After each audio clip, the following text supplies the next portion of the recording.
দেখুন, আপনার মনেই হতে পারে যে কোটি কোটিবার শুধু কাবাবের ভিডিও দেখায়, তবে হলপ করে বলতে পারি এই কাবাবটা আপনারা প্রথমবারই আমার চ্যানেলে দেখছেন। দেখুন কীভাবে বানালাম। হ্যাঁ হ্যাঁ হ্যাঁ হ্যাঁ হ্যাঁ, রেসিপি দিচ্ছি।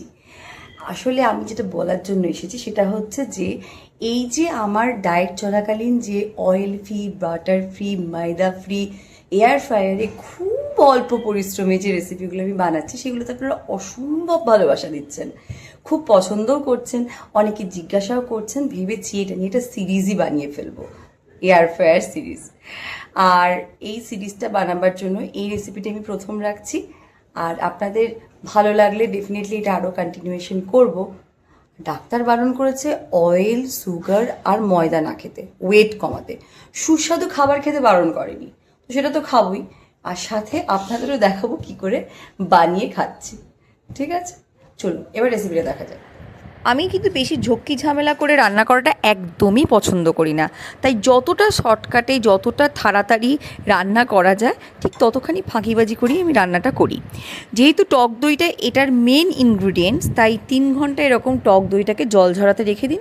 দেখবেন এরকম একটা থিক কনসিস্টেন্সি আপনি পেয়ে গেছেন, ব্যাস আর কিছু লাগবে না। এরপর একটুখানি এলাচের গুঁড়ো, আদা বাটা, রসুন বাটা দেবেন। আর আমি এখানে যেহেতু ডায়েটে আছি তাই চিজ আর একটুখানি ক্রিমকে রিপ্লেস করছি আমুলের গুঁড়ো দুধ দিয়ে। আপনারা যারা ডায়েট করছেন না, প্রচুর পরিমাণে মজারেলা চিজ দিন, ক্রিম দিন, দুর্দান্ত টেক্সচার আর দারুণ খেতে হবে। এরপর একটু গোলমরিচের গুঁড়ো দিয়ে আরও একবার মাখিয়ে ঢাকা দিয়ে রেখে দিলাম ঘন্টা 3 জন্য। আমি একটু বাইরে বেরিয়েছিলাম, এর মাঝে একজন ব্রাজিলিয়ান ফ্যানের বাড়ির সামনে দিয়ে যাচ্ছিলাম, তারপরে পৌঁছে গেছিলাম নার্সারিতে। এটাই মূল উদ্দেশ্য ছিল যাওয়ার, গাছের খাবার টাবার কেনা, গাছ কেনা এইসবের জন্য। ফিরে চলে এসেছি, এসেই এই যে ম্যারিনেশনের পর এরকম একটা দেখতে লাগছে। এরপর দেবো হচ্ছে নুন। যাওয়ার সময় তো নুন দিয়ে যায়নি, তাহলে তো জল কেটে যেত।